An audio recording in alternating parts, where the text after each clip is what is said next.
Since time immemorial, little girls have dreamt of growing up and becoming a princess. But one girl who actually grew up to be one was Meghan Markle, when on May the 19th, 2018, Hollywood met royalty to give us the wedding of the century. The most glamorous we'd ever seen, watched by over 60 million people across the globe. The wedding was phenomenal. It was a royal wedding, but it was on a completely different level. But what took an ordinary Californian girl, a divorcee, all the way to Kensington Palace and to becoming Mrs. Prince Harry? Tonight, we let Meghan Markle be our guide. Thank you so much. As step by step, we reveal how she found her prince. From her lucky birth into a world of celebrity... She was beautiful, and everyone would comment on how cute she was. ...to carving a path to fame. I think it well equips her for the intrusiveness that accompanies being a member of the royal family and being followed at every turn. Entering into royal circles... She's like an arm's throw away from Pippa Middleton. And then conquering the in-laws. She found herself a true fan in the Duke of Edinburgh. He was apparently hugely impressed with how well-read Meghan was. If you've ever fancied becoming a princess, then stay tuned. Because through Meghan's incredible journey, here is the definitive guide on how to bag a prince.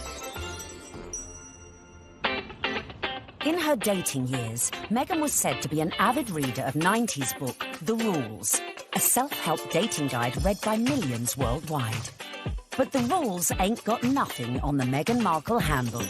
Beginning, of course, with step 1, be born into showbiz. To bag your Prince Charming, it always helps to start off in life with celebrity connections. And with Mum Doria and Dad Tom working in the entertainment industry, Meghan was all set. Meghan has a true showbiz upbringing. Her parents actually met on the set of General Hospital. Her dad was working on the lighting, her mom was temping there. It was the late 70s when my parents met. My dad was a lighting director for a soap opera, and my mom was a temp at the studio. I like to think he was drawn to her sweet eyes and her afro, plus their shared love of antiques. Whatever it was, they married and had me. They moved into a house in the Valley in LA, to a neighborhood that was leafy and affordable. Nice, huh? You like these ponytails? Unsurprisingly, young Meghan soon caught the acting bug and would often visit her dad on the set of long-running TV sitcom Married with Children. Set occasionally, she would have met famous actors and actresses probably from a young age, and understood that they were just people, and understood that there is a work that goes on behind the camera, because that's what her dad did.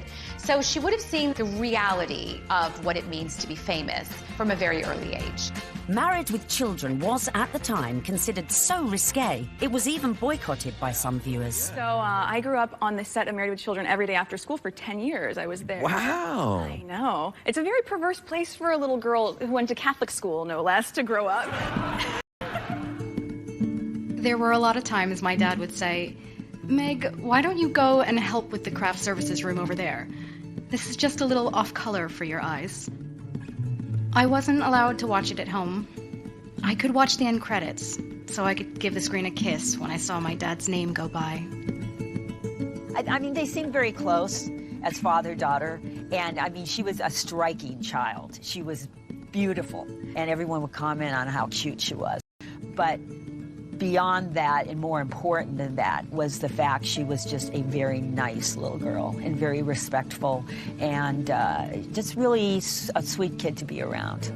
I think one of the things that Meghan possesses, which is so ideal for her current role, is a comfortableness, a level of ease in front of a camera. And part of that would have been because she was raised to see the other side of a camera. Like her future hubby, Meghan's parents divorced when she was little, and from age 6, she lived with her mother. But even if she didn't know it yet, with her immersion into the world of showbiz, little Meghan's journey to find her Prince Charming had already begun. As developing a social conscience from a very early age is step number 2. We all know royals love a good charity fundraiser and supporting important causes. So to increase your chances of royal romance, get involved with a good cause from an early age. Although Meghan's parents were divorced, together they instilled in her a sense of social justice. My mom and dad came from little, so they made a choice to give a lot. Buying turkeys for homeless shelters at Thanksgiving, delivering meals to patients in hospice care, donating any spare change in their pockets to those asking for it. This is what I grew up seeing, so that is what I grew up being. A young adult with a social consciousness to do what I could and to, at the very least, speak up when I knew something was wrong. While still at school, unbeknownst to her, young Meghan was already learning one of the key attributes to being a princess: helping those less fortunate. She volunteered.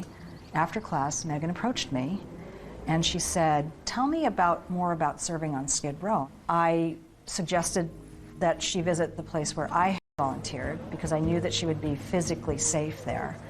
And she not only volunteered there a few times, but she continued to volunteer at the soup kitchen throughout her time at Immaculate Heart, which was through her senior year. Meghan always took it a step further, not just distributing food, but learning people's names, learning their stories, because that's where I think her compassion comes from, her connection with people. I think it's very important to know that her heart is in everything she does. I got this letter from one of the students who was in her group. This student was very shy, she was very unsure of herself, she was kind of a bit of a loner, and Meghan wrote her the most wonderful, loving note, even though Meghan was not her close friend at all. So I just like to read it, because this gives you a sense of, this is the real Meghan. So it goes, "Dear Michelle, you are so strong and so wonderful. Your courage and strength in times of hardships is as admirable as your optimism and friendly nature. I am so lucky to have you in my group and to be able to lead you on this adventure. Never stop sharing your beautiful spirit and always remember how special you are. I am here if you ever need me. I love you, Meghan."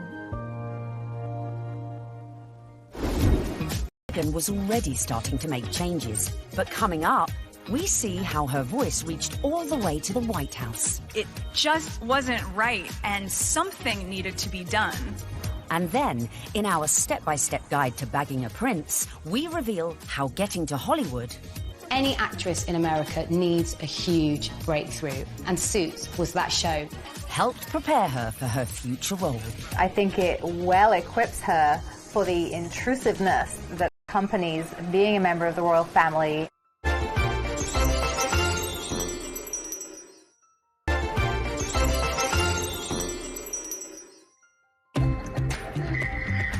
While still at school, Meghan had developed a strong social conscience. And as she grew, so too did her passion for change. Please welcome Meghan Markle. Which in 1993 took her all the way to the White House. Well, good evening. That doesn't feel like enough, does it? It's just great evening. Maybe that's better. The fact that Meghan is interested in these causes, that's not new. It's not something that she's taken up after, started from the very beginning when she was just a little girl. So Meghan's first foray into activism came when she was 11 years old, and she and some classmates were watching commercials and analysing them for their social studies class. The gloves are coming off. Women are fighting greasy pots and pans with Ivory Clear. The tagline said, "Women all over America are fighting greasy pots and pans." 2 boys from my class said, "Yeah, that's where women belong, in the kitchen."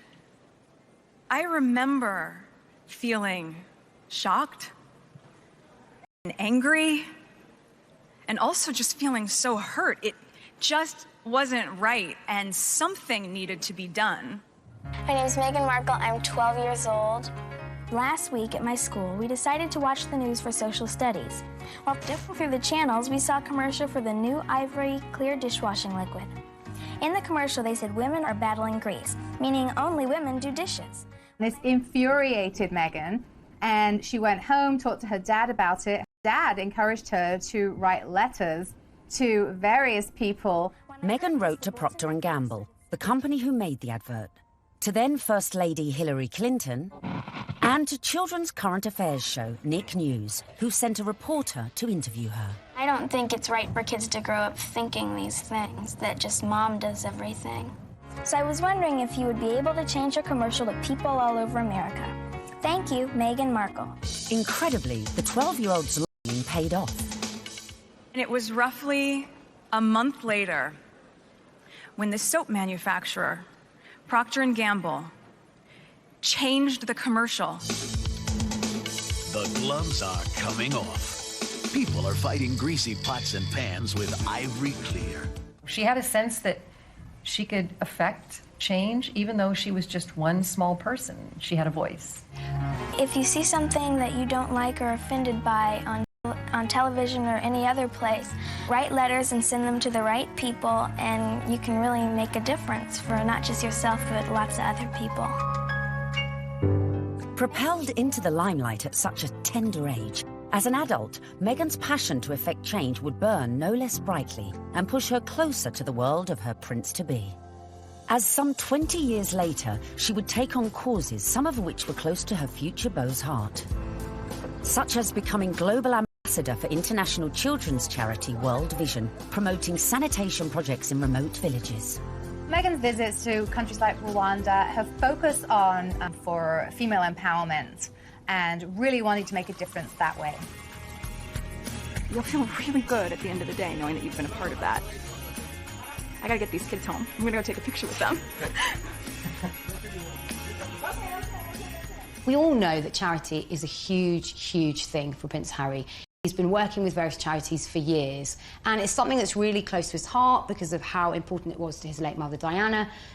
If you wanted to impress him, doing a lot of charity work would probably go down very well. But being charitable alone might not be enough to bag a prince. So bring on step number 3.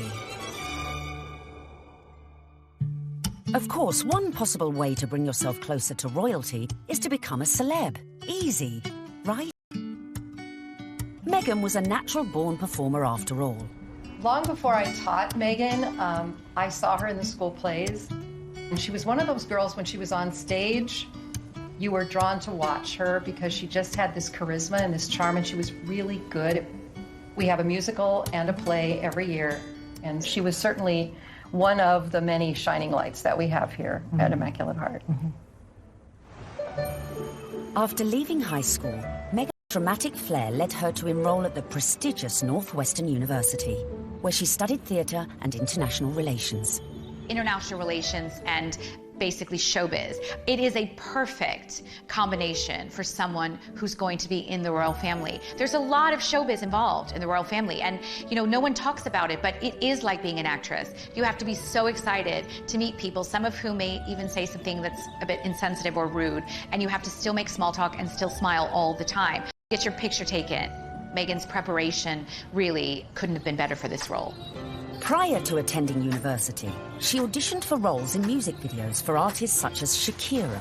After the aftermath of the audition. This is the aftermath of the audition, and it went pretty well. We just had to dance crazily, and so I did, and it was tiring.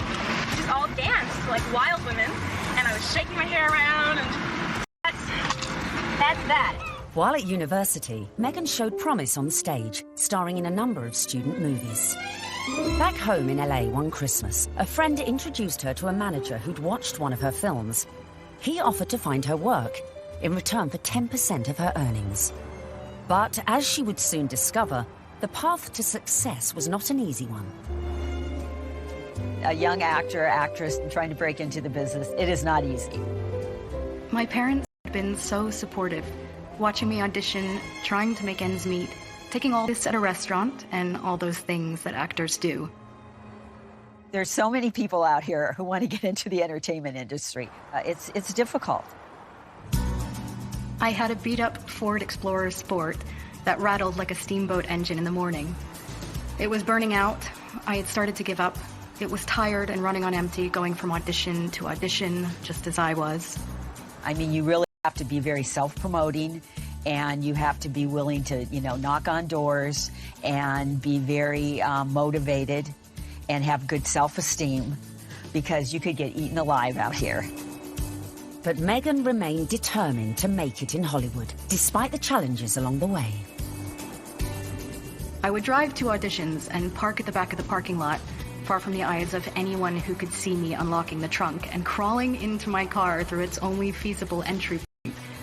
I would play it off, obviously, as though I was looking for something, reaching so deep for something that my car almost sucked me in to get it.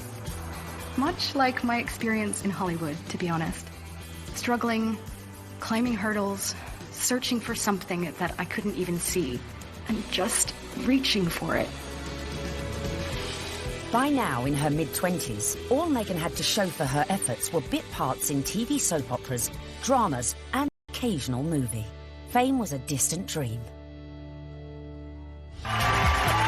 In 2006, she landed a job as a suitcase girl on the US version of quiz show Deal or No Deal, filming up to 7 shows a day. Meghan, open the case.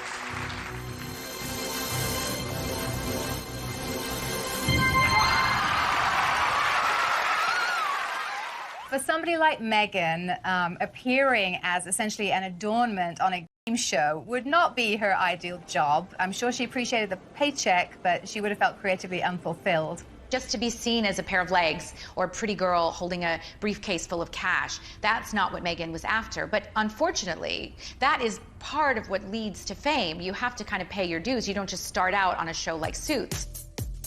I would put that in the category of things I was doing while I was auditioning to try to make ends meet. I was the ill-fated number, which for some reason no one would ever choose. I would end up standing up there forever in these terribly uncomfortable and inexpensive 5-inch heels, just waiting for someone to pick my number so I could go and sit down. Meghan had connections, but they were limited. Her dad was a lighting director. He wasn't an executive producer. So Meghan had to pay her dues like a lot of other young, beautiful actresses today. Along with the fierce competition facing any young actress trying to break Hollywood, Meghan had to be comfortable with her identity. Hollywood didn't help with that, and it must have been very hurtful and very frustrating for her at times. It's not easy making it in Hollywood if you're not blonde and typically, the aesthetic look. And Meghan Markle was definitely struggling in her years trying to make it. I'm biracial. Most people can't tell what I'm mixed with, and so much of my life has felt like being a fly on the wall. And so some of the slurs that I've heard, or the really offensive jokes, or the names, it's just hit me in a really strong way. Being ethnically ambiguous, as I was pegged in the industry, meant I could audition for virtually any role. I wasn't black enough for the black roles, and I wasn't white enough for the white ones, leaving me somewhere in the middle as the ethnic chameleon who couldn't book a job. But Meghan's big break was closer than she thought.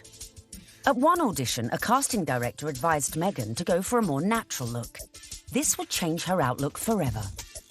She stopped me in mid-scene and said so simply, "You need to know that you're enough." She saw all that self-doubt beaming through the self-tanner and excessive blush. You need to know that you're enough. Less makeup, more Meghan. And that moment for me was a wake-up call.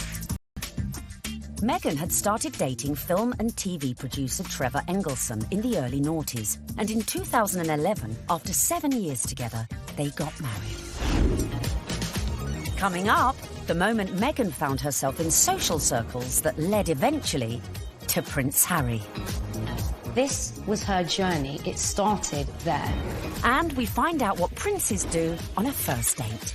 There she was sitting there. I was like, okay, well, I'm going to have to up my game.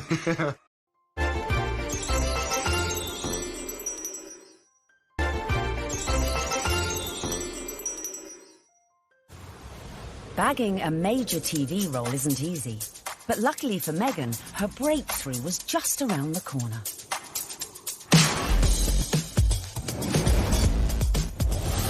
When she auditioned for a new legal drama series, it was just another day in the office, or so she thought.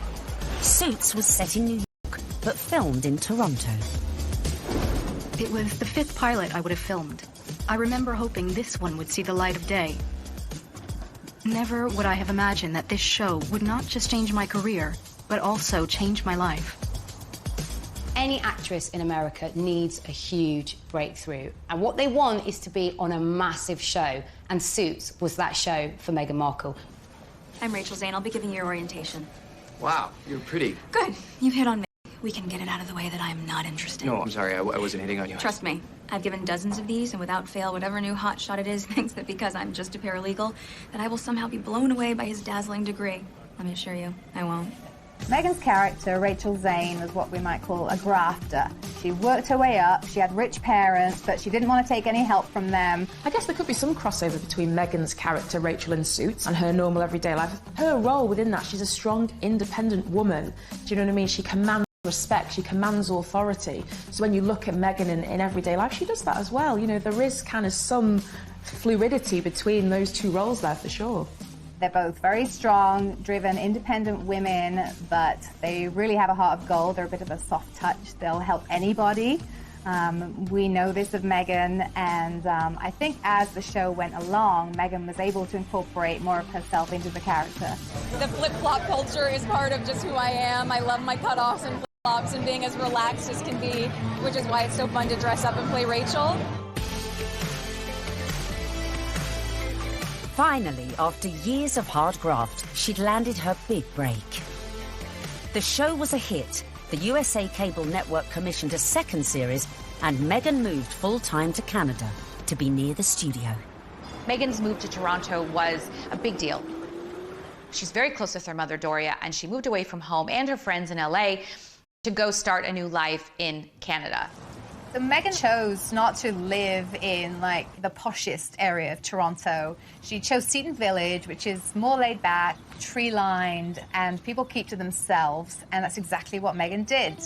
So much so that her neighbors didn't even know who she was.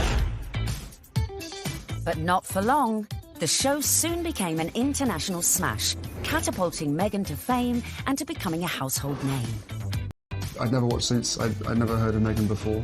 Well, nearly a household name. He had to say that. She was so sexy in it. He couldn't say, like, I've actually seen her, like, passionately kissing loads of guys. And I was like, yeah, I want to marry that. When she landed the role in Suits, Meghan became a legitimate, bona fide celebrity. This was the first time that, you know, she would have had her name called out on a red carpet. This was the first time she would have been tapped. So this was a big adjustment for her, and it all happened away from home. But being away from home wasn't without problems in her personal life, with husband Trevor. They were together for 7 years, married for 2. The problem with the marriage was the distance. And no sooner were they married than she got the gig on Suits, and she was in Toronto and he was in LA. And the relationship just didn't last. Meghan may have been unlucky in love. Before filming season 4 of Suits, Meghan complained to the program makers. She once said that every script seems to begin with, Rachel enters wearing a towel. And at some point, she put her foot down and was like, no, I'm not doing that. She doesn't need to be that. And the character evolved. I didn't think you'd be so naive. Excuse me? Your job wasn't to talk to Mr. Bailey once, and after being moved by his tale of woe, tell me to jump him to the top of the pile. It was to assess his case and present evidence. And it's exactly what I'm doing here. I just left 2 boxes of textbook prosecutorial misconduct with your secretary. You found all of that since yesterday? Yes, because while I may only be a second-year law student, I've been a practicing paralegal for the past 8 years. Looks like I have some reading to do. I'm sorry for interrupting your day. Good afternoon, Miss Zane. Meghan's global exposure as Rachel Zane was perfect prep for another future role. I think it well equips her for the intrusiveness that accompanies being a member of the royal family and being followed at every turn, because she was very used to, you know, sort of putting her own life in the spotlight.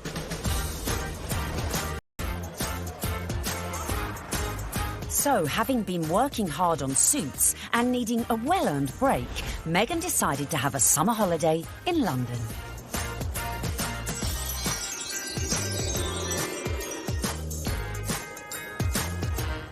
The summer of 2016, which turned out to be a very important summer for Meghan, was actually initially a bit of a getaway, a bit of a girls' holiday, a romp around Europe.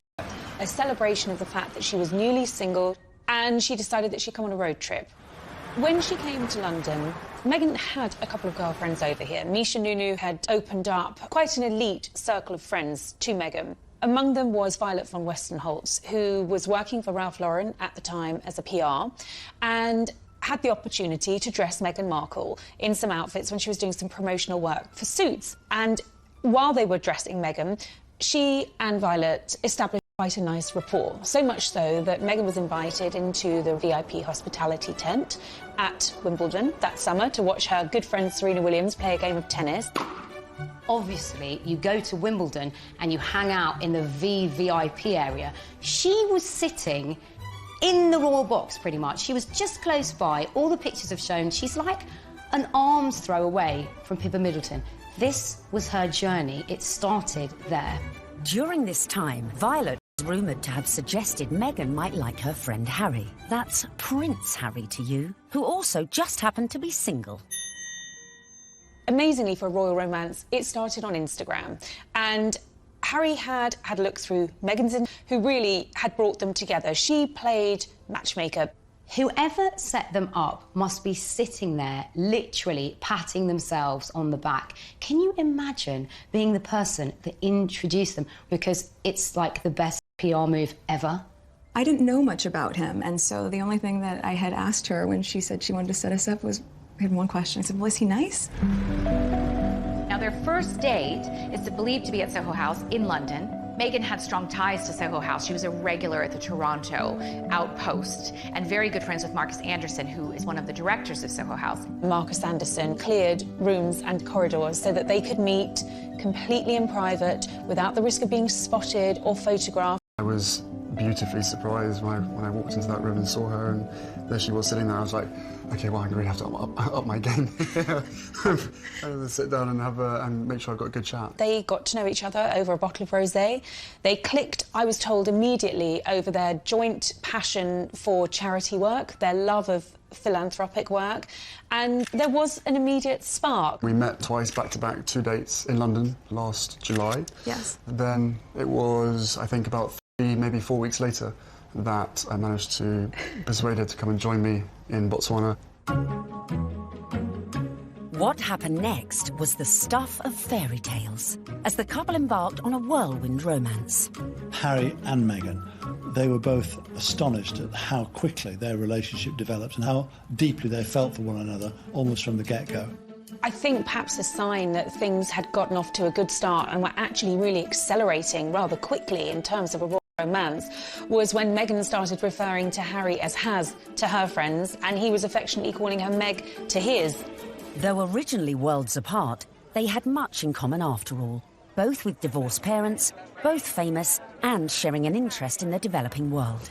It was one of the first things we started talking about when we met, was just the different things that we wanted to do in the world and how passionate we were about seeing change. I think that's what got date 2 in the books, probably. Plenty to talk about. And date 2 quickly led to their first trip away together, a mere month later, on safari in Botswana, a country close to Harry's heart after first visiting following his mother's death 19 years earlier. We camped out with each other under the stars. We spent, she came and joined me for 5 days out there, which was absolutely fantastic. So then we were really by ourselves, which was crucial to me to make sure that we had a chance to get to know each other.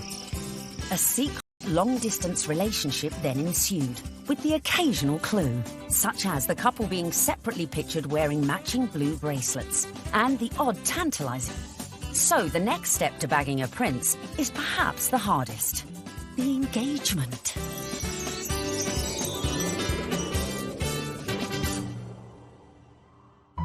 So Has and Meg were love's young dream, but there was one little problem. Of course, they had the issue of living in separate countries. Harry based in London, living at Kensington Palace, and Meghan being in Toronto, where she was filming Suits. So from the early stages, they knew that this relationship, if it was going to take off, was going to have its challenges. More often than not, it was Prince Harry jumping on a scheduled flight, incognito, in a baseball cap and a hoodie with just a single protection officer in tow, and taking a regular British Airways, usually, flight to Toronto. He was never seen, never spotted, and so they were able to conduct those early months of their relationship in clandestine and get away with it. They did have this pact to see each other. That's why the long-distance relationship worked. And the other agreement they had was that they would tell as few people as possible. For Meghan, that pretty much stopped at her parents and 2 of her best friends. For Harry, he confided in his father, his brother, and 2 of his best friends. And by doing that, they really kept it in a very tight inner circle. Astonishingly, the couple managed to keep things on the down low for 3 months, until late October, when the cat, or should that be corgi, was out of the bag, after an anonymous source leaked the story to the press.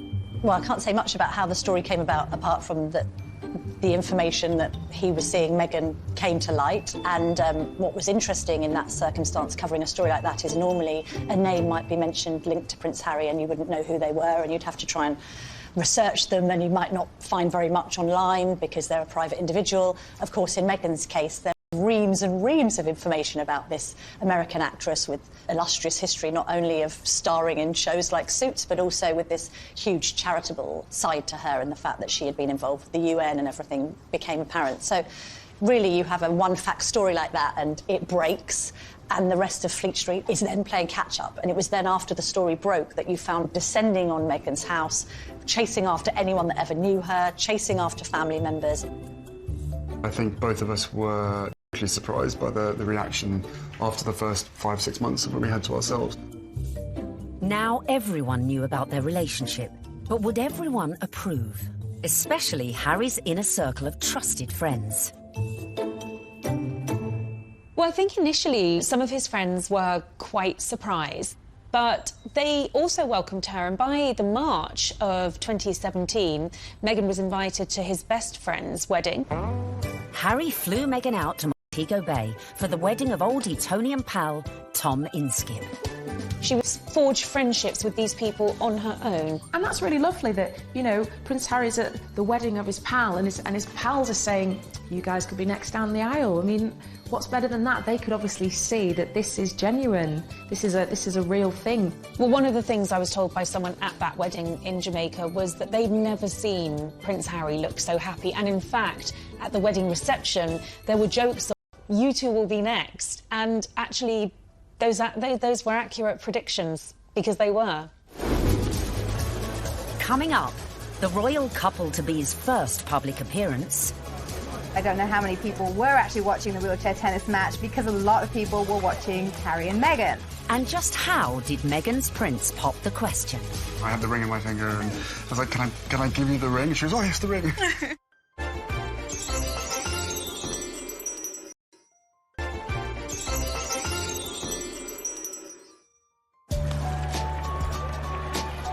In September 2017, Meghan and Harry made their first public appearance together at the 3rd Invictus Games in Toronto.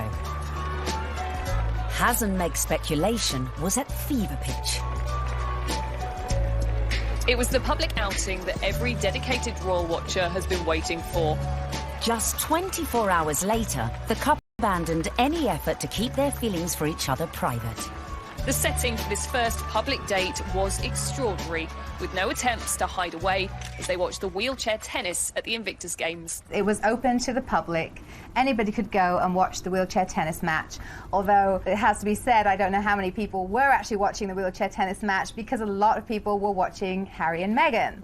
They were very touchy-feely, they were laughing together, staring into each other's eyes, whispering sweet nothings into each other's ears. It was everything that their adoring fans had wanted. I remember when I first heard that Harry and Meghan going out, it kind of almost came from nowhere. Do you know what I mean? That the whole process was very, very quick, it seemed, in comparison to kind of conventional relationships. But, I mean, come on, this isn't, you know, a normal relationship by anyone's standards. It's, you know, a prince, you know, and a Hollywood actress. Harry and Meghan were now well and truly in the public spotlight. But after 60 months of dating, Meghan got her private moment. While staying with Harry at Nottingham Cottage, his 2-bedroomed home set within the Kensington Palace estate, Hazza popped the question, and Meghan said yes. This afternoon, Prince Harry and Meghan Markle stepped hand in hand into the sunken garden at Kensington Palace. Step number 5 was done. The ring was on it. fueled by a picture-perfect photo call on the 27th of November 2017. Harry, when did you know she was the one? The very first time we met. What struck me most on the engagement day was how calm, considered, sophisticated Meghan was. I'm so happy. Unlike other royal fiancés before her, Meghan had her Hollywood training to give her all the poise she needed and was quite at home in front of the cameras. You guys, thank you so much. I was reminded of the days when Prince Charles and Princess Diana came out on their engagement day and how awkward and inarticulate it all was. And I suppose in love. Of course. Whatever in love means. It didn't have the right feel to it. And even when Catherine and William became engaged, Catherine seemed very, very nervous. No, it's very important to me, and, you know, I hope, you know, be able to have a happy family ourselves. Straight here, please. Not so Meghan. She was the one who seemed the least nervous of the lot. I think it's absolutely clear from their closeness, from their body chemistry, from the energy between them, that these two knew absolutely what it meant to be in love, and they were truly, madly, deeply in love. This engagement had the world's press queuing up to get the perfect front-page shot of their real-life American princess. And it came right at the end. The real picture is the one where they think they're out of view and they put their arms round each other's waist. Very unroyal and very lovely. And it would seem the look Meg chose for this all-important announcement came from one of our very own royal watchers. There's a really funny story about me wearing a particular coat, a particular pair of shoes and a dress and visiting Buckingham Palace, where I met Prince Harry and Prince William. About 3 weeks later, the biggest story of the year, Prince Harry announces that he's marrying Meghan Markle, and she happens to be wearing exactly the same outfit as me. So, one of two things happened. Either Prince Harry saw what I was wearing and thought, I definitely want my bride-to-be to look just as good as this girl, as if. Or Meghan Markle was somewhere on the grounds and really rated my outfit. Then came the pitch-perfect press call, where an uber-relaxed Meghan discussed the couple's courtship.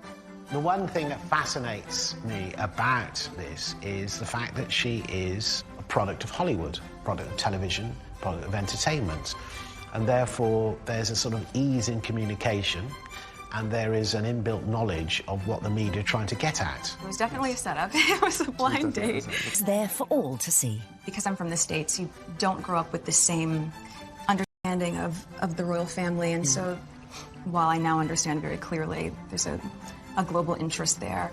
She's different because she represents the global world we're in, the fascination we have in America, the fascination we have in celebrity, diversity, and she's a very strong woman. Just an amazing surprise. It was so sweet and natural and very romantic.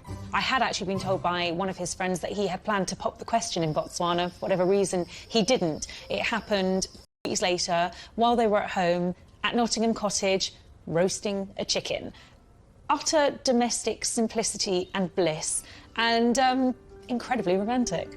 He got on one knee.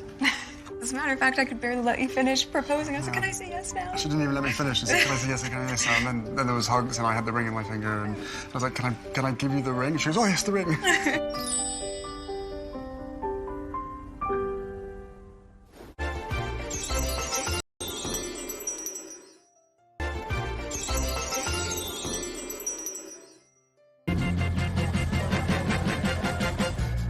Meghan and Harry were united in their passion for change. And in the months following their engagement, Meghan had thrown herself into charity, winning the hearts of the British public. It was clear from day one that she was like a duck to water. She is absolutely natural at this, very engaging, very warm, lots of eye contact. Harry was showing off his new fiancée far and wide, and she charmed everyone from all walks of life, including those who walked on four legs. She even wore a matching coat for the occasion. You can see the American effect of Meghan Markle in every single photo call and every single walkabout. When Meghan goes on walkies with Harry, she's hugging people. In Nottingham, the couple visited charities that were close to Harry's mother's heart. You could see the pride in Prince Harry. It was a joy to watch.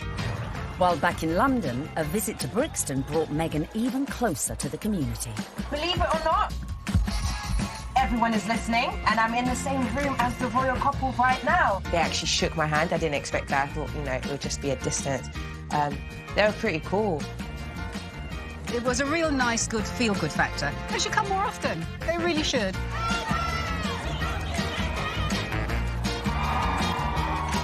Slowly but surely, the British public was falling in love with our Meg. But would this be the case with the in-laws? The next step in Meghan's journey would be getting to know the firm. And the hotly debated topic of her background was never far from the fore. You be Harry, and I'm gonna be the, Queen Elizabeth, since I got this on, right? Grandmother, I met this beautiful woman, and she just happens to be mixed race.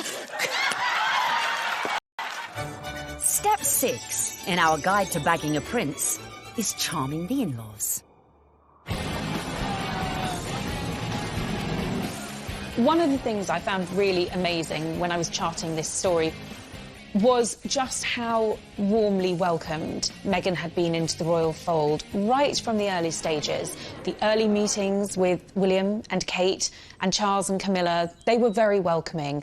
And actually the speed at which Meghan was introduced to the Queen was very surprising. When I looked back at Harry's relationship with Chelsea, it was several years before Chelsea was introduced to the Queen. Cressida, who dated Harry for 2 years, was never introduced to the Queen, but with a matter of mere months of dating her, Harry had Meghan meet the Queen. She's an incredible woman. And the corgis took to you straight away. That's true. In fact, Queenie was so impressed that mere weeks after the couple's engagement, she took the unprecedented move of inviting Meghan to spend Christmas in Norfolk at Sandringham, giving Meg the opportunity for a serious charm offensive. It was a tremendous break with convention that the Queen invited Meghan, who was, after all, just a fiancée, to Sandringham, because normally it's just the wives and the husbands of members of the royal family who are allowed there. I was told that the Queen's feeling was this. She's preparing to give everything up for her grandson. Her career, her identity, her nationality, her home in Toronto, everything to be with Harry. And the Queen's feeling was the very least we can do is to make her feel welcome at Christmas. It does show that the Queen is walking in step with the change of the guard at Buckingham Palace. This would have been a far different Christmas to the one Meghan spent in LA the previous year, with the historic 20,000-acre estate playing host to all sorts of little family quirks that would prove a challenge to any outsider. Well, Meghan would have had to get her head around quite a few royal family traditions. They open their presents on Christmas Eve. The presents that they exchange aren't what you'd really expect for members of the royal family. They tend to share really jokey presents with one another. In America, you know, things will come beautifully wrapped and be quite extravagant. And this is the other end of the sphere. You're admired if you find somebody's given you an unusual spoon to stir cakes in or an unusual thing to keep your corgis in. Meghan would have to embrace all these funny little customs, and clearly she did. After spending the night in her unfamiliar surroundings, the bride-in-training is walkabout at St Mary Magdalene Church. Well, the Sandringham church photo is the timeline through history. You have a snapshot every year of those people closest to the throne. Now, often you're looking at a picture of a child who was barely able to walk perhaps a year ago, and suddenly they come out of the church. That image will change. In a few years' time, you'll have those couples and their children will be going to church. In a few more years' time, and you may not have the older generation. This year, of course, was Meghan's year. The presence of the royal fiancé drew crowds that were even bigger than usual. The world's media was also out in force, but a member of the public who would snap the photo that cemented just how much Meghan was in with the younger royal crowd. Unfortunately for all the photographers on the ground, they just didn't quite seem to get a clear shot, and in the end it came down to a member of the public, a lady called Karen Anvil. It was like a Mexican wave of cheers, so you knew they were coming. The photographers at the other end, and they just happened to look over, and I took one photo, that's the thing. I took one photo and it was, yeah, the right one. When we saw that shot, it was an absolute no-brainer that it was going to be our cover shot because it was the only one that had captured that moment, the four of them together. And, you know, it symbolised quite a lot in terms of the royal family and where they're going in future. So, yeah, I mean, we were delighted to use it on the cover. And just like that, the Fab Four were born. Clearly, Meghan was well and truly fitting into the royal club. Just like the Queen, it seems the rest of the family were equally charmed by Harry's beau from across the pond. Another tick for Meghan. William was longing to meet her, and so was Catherine. And Catherine's been absolutely wonderful, amazing, as is William as well. Fantastic support.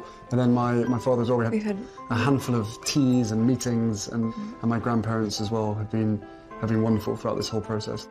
She found herself a true fan in the Duke of Edinburgh, and he was apparently hugely impressed with how well-read Meghan was. Meghan was now in with the in-laws. But coming up, events were to turn increasingly tricky. Dealing with critics from near... I think she's trouble. Because of her background, I thought that she could, not would, but that she could be trouble. And far. I think the very fact that Samantha wanted to do a book called The Diary of Princess Pushy's Sister implies that maybe she was not over fond of her younger half-sister. Trò chơi rước dâu rồi ngày tháng trôi đi bao nhiêu mong ước xa xưa chỉ còn là kỷ niệm từng đêm tôi nhớ về cuộc đời đua trên bốn bề giàu lo nhiều lúc ước mơ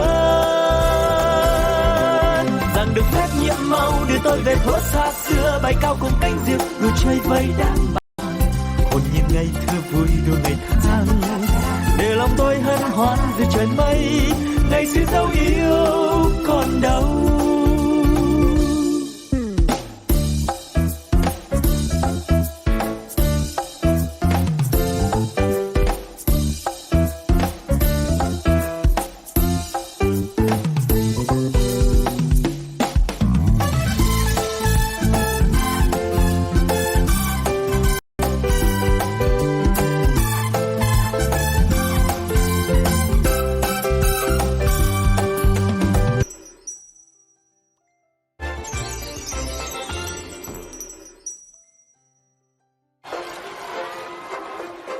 Meghan was proving popular with the in-laws, the friends, and was now conquering the British public.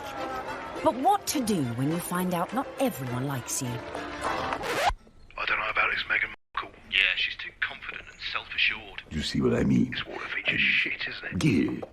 Oh my God, I thought I was doing so well.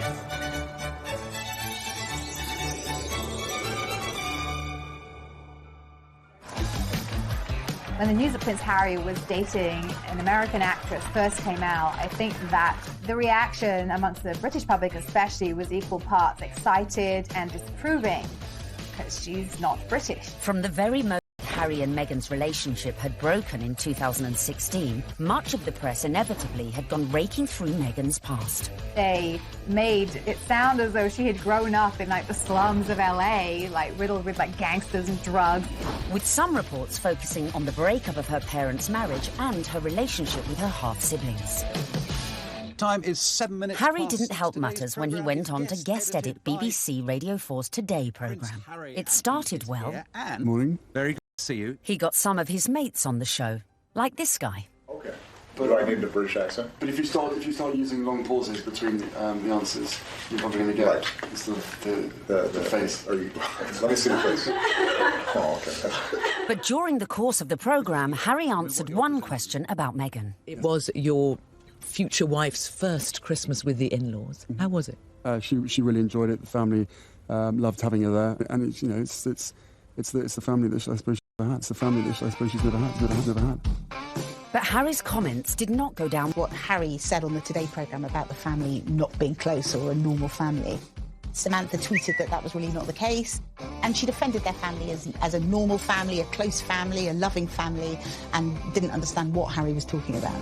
And that wasn't the last we'd hear of Samantha, who went on to threaten publication of a tell-all book called Diary of Princess Pushy's Sister. I think the very fact that Samantha wanted to do a book called The Diary of Princess Pushy's Sister implies that maybe she was not over fond of her younger half-sister and maybe is a little conflicted about Meghan's success. There's no bigger media vulture with this wedding than you, is there, Miss Markle? I mean, how you have the gall to come on here and talk about media vultures? You're doing a book called The Diary of Princess Pushy's Sister. You've been trashing her for 2 years, you little vulture. I've made it clear in several interviews that you can't judge a book by its cover, and similarly, you can't judge a book by its title. Samantha also criticised Meghan's charity work. If you are interested in helping those less fortunate than yourself, it really should begin at home. Could all this bad publicity derail the wedding? And just how should Meghan respond to this particularly barbed attack? The temptation must have been huge for Meghan to have responded to the critics, who were, of course, her family members. She kept dignified silence. I mean, you've got to feel for Meghan. What would you do if your family were being an absolute nightmare? It is seriously embarrassing. So she does what any of us would do. Hashtag ignore, ignore, ignore. But would Meghan be able to keep her composure in the face of her next critic? A certain ex-Tory MP, a die-hard royalist, who voiced her doubts about Meghan, not in private, but in the most public setting possible, the celebrity Big Brother house. OK, let's take a vote. I think she's trouble. How long do you think she's going to be? 5 years, 10 years, 20 years?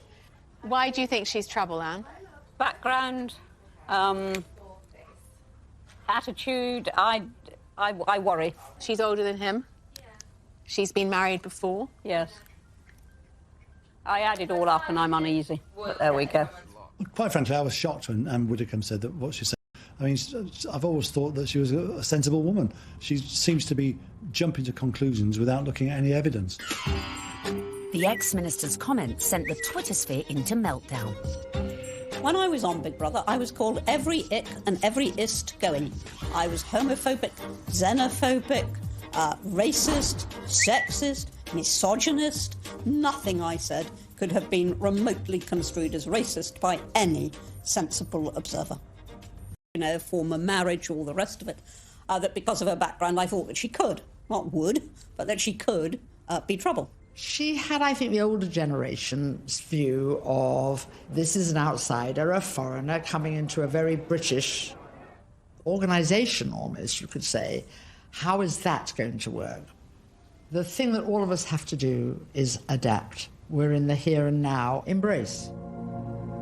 But one woman who was not prepared to embrace was Jo Marnie, girlfriend of then UKIP leader Henry Bolton, who sent a series of racist texts. Even then, Meghan kept quiet. The royals' mantra is often put up, shut up. You can't be seen to always answer back. You do have to put up at points. So actually her approach, maintaining that dignified silence, not justifying or even giving any credence to these claims, some of which were really quite unpleasant, well, it was a very royal approach to things. Look, Meghan is showing the makings of a true princess. You've got to have that decorum. You've got to, on some occasions, actually, you know, keep silent and pick your battles. Even more flack came Meghan's way when she took to the stage with her potential prince, his brother and Kate at the Royal Foundation in February 2018. People say, well, you're helping women find their voices. And I fundamentally disagree with that because women don't need to find a voice. They have a voice. They need to feel empowered to use it. And people need to be encouraged to listen. And I think there is no better time than to really continue to shine a light on women feeling empowered and people really helping to support them. She verged on the political when she was talking about women's empowerment, and it was all a bit Me Too-ish. The royals don't do that.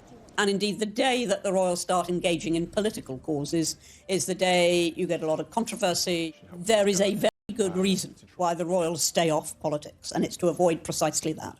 Not everyone shared Anne's view. It's refreshing because she isn't saying things that are incredibly controversial that we actually wouldn't stand by or back or believe in. These are really important points, important issues that she's raising, especially when she's touching on feminism. But was Meghan risking her relationship with the royals and the public? She's clever. She's using her voice in a good way. say, and she has actually been backed by the palace. But still the criticism came, and the palace had to release a statement defending her. Was this one step too far? This is the first time that we've heard anyone associated with the royal family talking about those campaigns. The Kensington Palace stressed that it would have been impossible for Meghan to talk about issues surrounding female empowerment without talking about those campaigns. On kickback, and indeed there was. But actually, she got far more people saying this is great, this is what the royal family needs to be doing more of. Phew. Looked like Meghan had found just the right balance to please the palace, her people, and most importantly, her prince. So, next step in our guide, embrace your prince's religion. She signed up to the Church of England, of which the Queen is supreme governor, and exactly 100 days after her engagement announcement, Meghan was baptised in the chapel of St James's Palace by the Archbishop of Canterbury. It was very special. It was beautiful, sincere, and very moving. It was a great privilege. Although she had attended a Catholic school in LA, Meg had a Protestant background. Her father was a member of the Episcopal Church of the United States. It would not have been an enormous step, to get baptised, but it was a big step in a way. But I think out of deference to the Queen and to her very strong faith, it sort of tidied things up, and it augurs well for the future because she will have to attend many, services in Church of England cathedrals. Coming up, Meghan's headed ever nearer to that chapel of love, but the journey would become increasingly problematic. With a guest list to organise... Have you got an invite to the royal wedding? Have I? Yeah. Not that I know. And dramas coming thick and fast from her very own family. All of a sudden, his health isn't good, and he can't come to the wedding. Dun, dun, dun!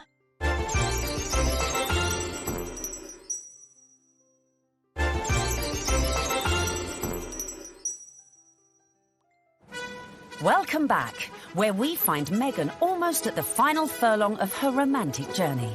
But managing your wedding carefully was not to prove so easy for our Meg.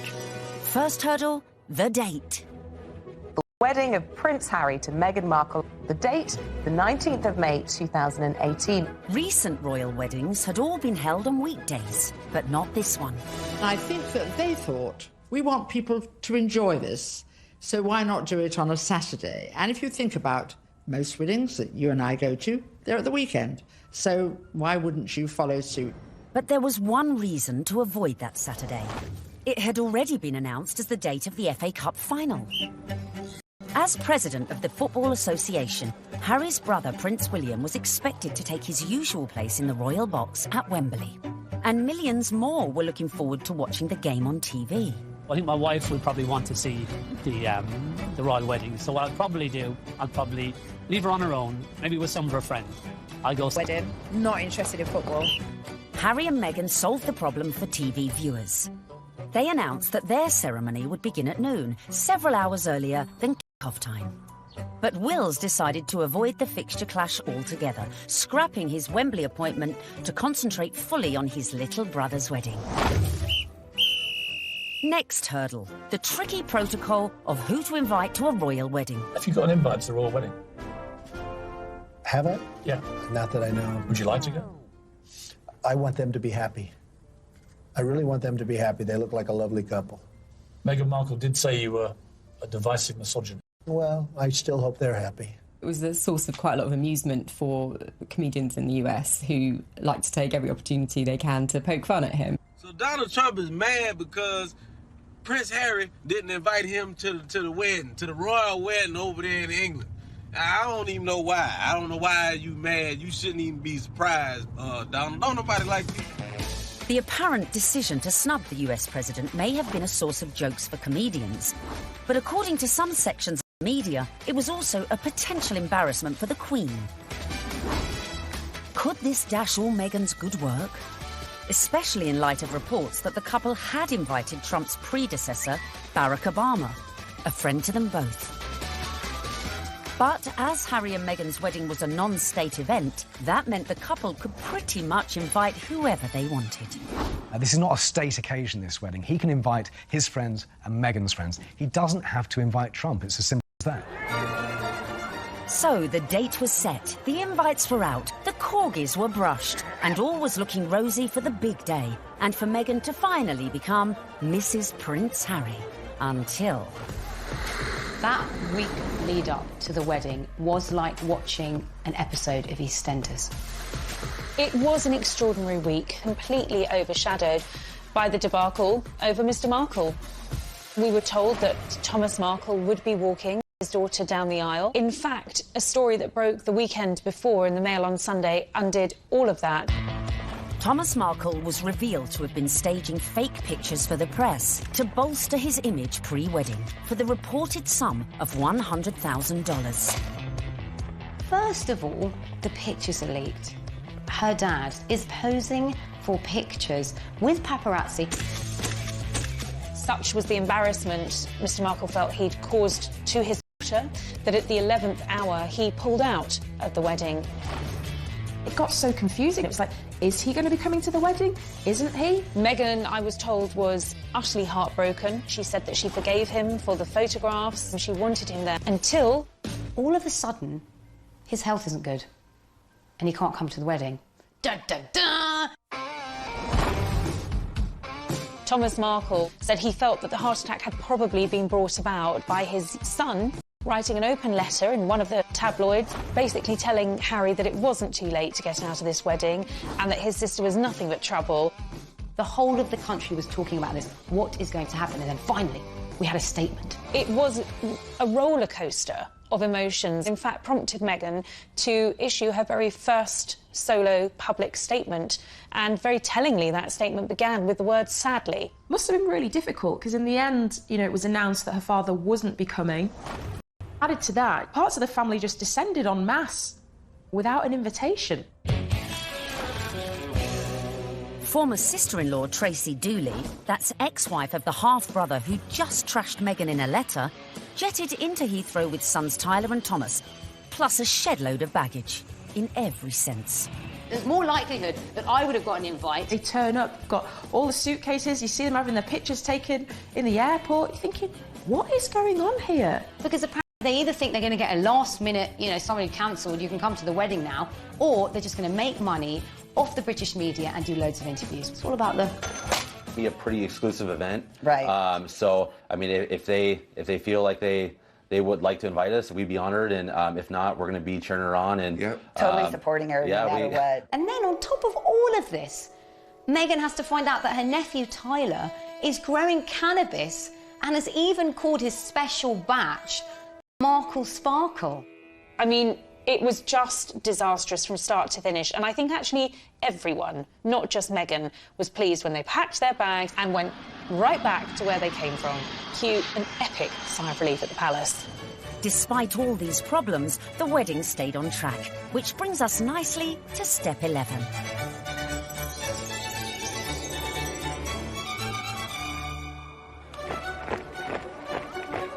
Finally, on the 19th of May 2018, less than 2 years after Harry and Meghan's very first date in Soho House, the day we'd all been waiting for.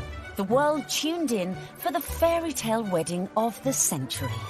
Let's face it, if you're marrying a prince, you may as well pull out all the stops.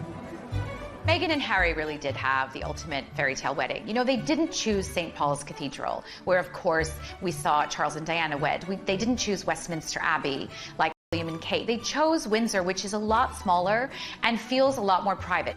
I was there at the wedding on the day, and Windsor felt like literally a fairy tale. 600 guests drifted in. It was a veritable who's who of the world's A-listers, from music, film, and sport. I think this was the very first really modern royal wedding that we've ever seen, and it was a true marriage of Hollywood royalty with British royalty. Oprah Winfrey, Idris Elba, George Clooney and Amal, and the cast of Suits. You had Hollywood stars mingling with British aristocracy. It was extraordinary to see. By the time HRH arrived, the atmosphere at Windsor was electric, with 200 representatives from the Prince's charities among the 2,640 cheering onlookers. Meghan's bridesmaids and page boys included Princess Charlotte and Prince George, plus the children of some of her closest friends. Sporting the uniform of the Blues and Royals, the regiment Harry served in the army, the groom arrived with a familiar-looking best man.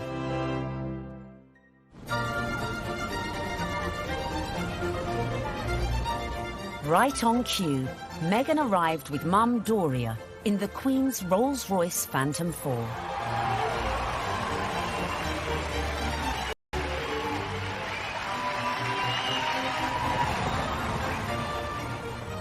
The wedding was phenomenal. The wedding was amazing. I mean, we all wanted to see what she was wearing. And we weren't disappointed when Meghan stepped out in a Givenchy dress with a veil featuring flora and fauna from 53 Commonwealth countries. Topped off with her something borrowed from Queen Mary's diamond bandeau tiara.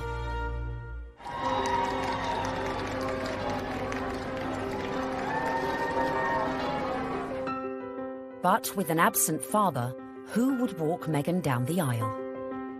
Prince Charles rises to the occasion. Prince Charles walks her down the aisle. It's amazing. Hashtag the power of love. Hashtag love survives. When you saw it on the day, it felt like the right thing to do. It was a wonderful way of Charles saying, welcome to the family, and actually of Meghan showing the world just how close she already is to her father-in-law. Meghan had successfully won over her in-laws, and here it was on display for all the world to see.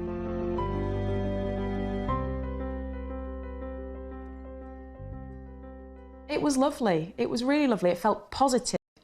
And yeah, you couldn't help but smile watching it. Not only had Meghan married a prince, but she had ensured that their wedding would be one that the British public would never forget. And neither would the 60 million who tuned in from around the globe.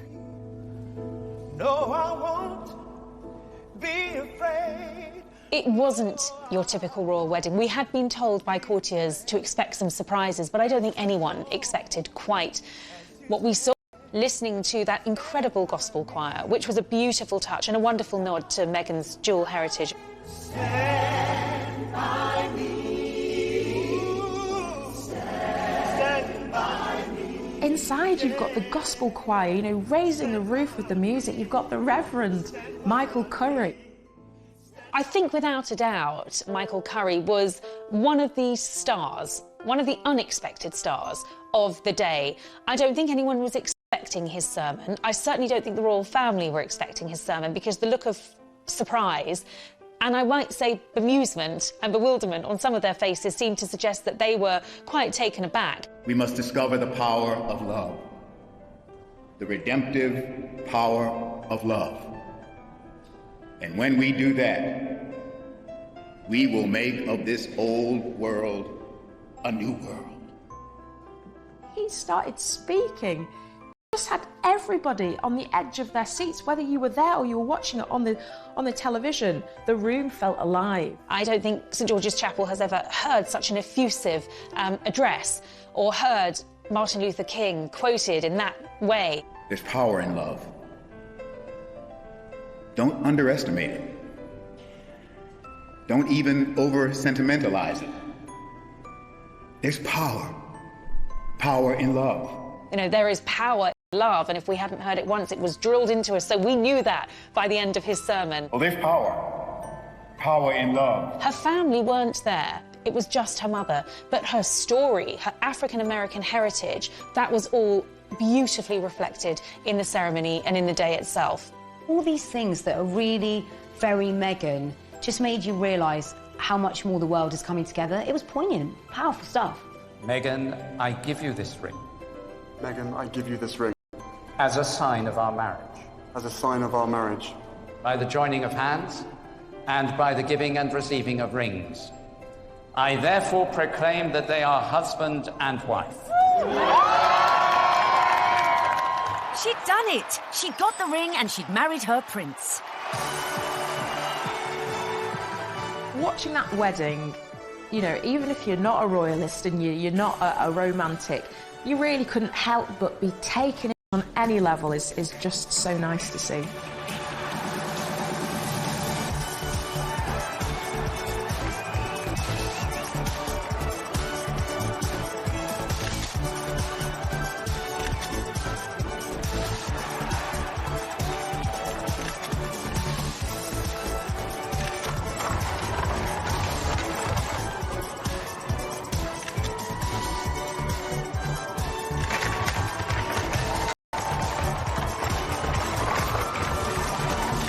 But the party was only just getting started. Serena Williams playing beer pong. I bet she aced it.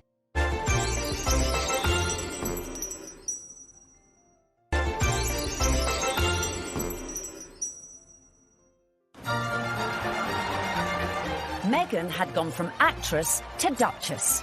And our penultimate tip, really for those who've gone and bagged their prince, is celebrate with the best ever party. Immediately after the wedding, the couple had all 600 guests back to St George's Hall for a wedding breakfast, which was hosted by Her Majesty the Queen. But the real golden ticket to that event was the private evening party, which was hosted at Frogmore that evening by Prince Charles.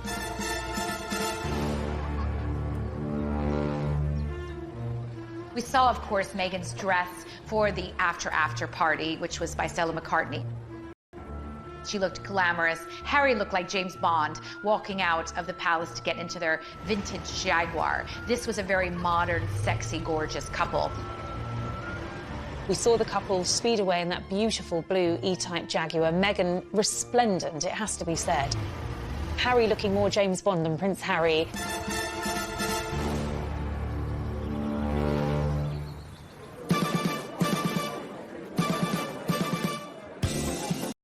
Anyone who was anyone was there, sipping on their When Harry Met Meghan ginger and rum cocktails. George and Amal, Serena Williams, James Corden and Idris Elba, who turned DJ for the night and span a few tunes. I was put forward to DJ. I really wanted to DJ. I would have done the best wedding set in the world. It must have been incredible. Everyone's probably a bit more relaxed, a bit more loose, getting on the cocktails, having a chill. Everyone just wanted to know the juicy details of this VVIP party. Were these huge Hollywood stars and celebrities doing the same kind of things we do when we've been drinking since about midday? Yes, they were. Some wonderful tales of Serena Williams beating everyone hands down at beer pong, a drinking game. Aced it. Serena has since denied she played this game. Shame. But who knows, maybe when they throw their next party. George Clooney serving up cocktails and whisking Meghan and Kate around the dance floor. A dance-off instigated by James Corden between Princes William, Charles and Harry. Which we like to imagine looked like this. Come on, well, it's my reception. Good bust a few. Yeah, there you go. Yeah, there you go. Yeah, come on. You like that, brother? Yeah, twerk it, Wheels. Come on. Twerk it, Wheels. There you go. No, yeah. Oh, yeah, Grandon just saw that. Bollocks. All right. Having an absolute laugh. I mean, was the Queen there? What was she doing? Was she watching it? Was she getting involved? It just sounds like, the doors have been closed, the curtains have been closed, and it's like, right, let's go for it. Let's have a laugh. Let's enjoy this. I think it was just a fantastic night where the couple were able to really do things their way, from serving dirty burgers at midnight out of posh burger stalls in the grounds of Frogmore to handing out monogrammed slippers so that their guests in those 6-inch Louboutins or whatever they were wearing could actually rest their weary feet come the end of the night. And if you want to ensure you throw the best party ever, be like Meghan and make sure your guests leave their phones at the door so you can let your hair down without any sneaky snappers. You don't want a repeat of the dramas of a previous royal wedding.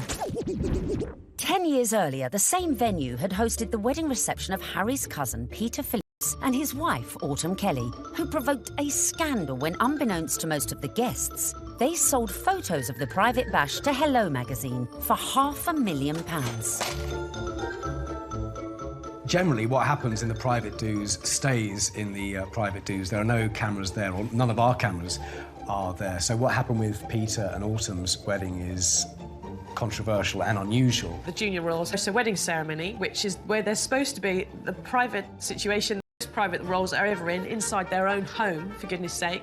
And they thought this was just photographers at a wedding and happily posed and grinned away.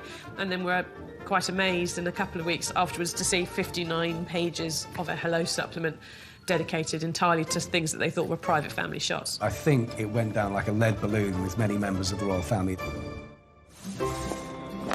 Luckily, Harry and Meghan's wedding reception went off without a hitch, but with a bang.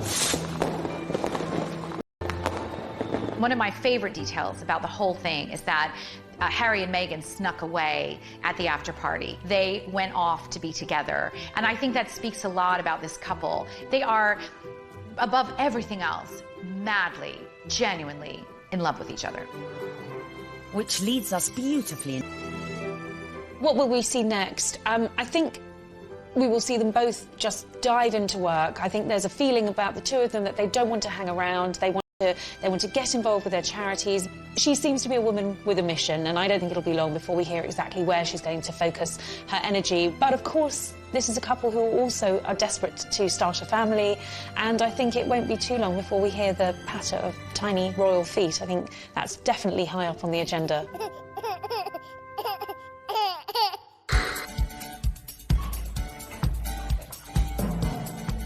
So there you have it.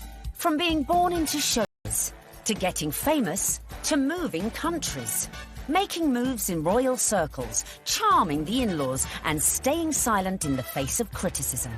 Meghan Markle might not have set out to bag a prince, but follow her lead, and maybe you could do it too. It was the ultimate American dream, because hers was a bit of a rags to riches story, and her journey from the leafy suburbs of LA to Toronto to Kensington Palace to St George's Chapel has been a monumental, epic and frankly incredible story. It's so good to meet you. She's a modern woman. This is how we all live, you know, from mixed race families, you know, interracial marriages, coming from different countries. That is what society is about now. The fact that she's unusual for the royal family, I think the fact that she comes from a different country, a different background, it's just a plus. She is very much a breath of fresh air. She's incredibly focused. She's incredibly driven. Women don't need to find a voice. They have a voice. They need to feel empowered to use it, and people need to be encouraged to listen. She's got the biggest platform. She's got huge ideas, and she is changing the game in a very cool way. And she makes Prince Harry happy, and so he now has that partner that he said he always wanted to share the load with. And in Meghan Markle, he found it. If this were a movie script, you would say that Meghan completes him.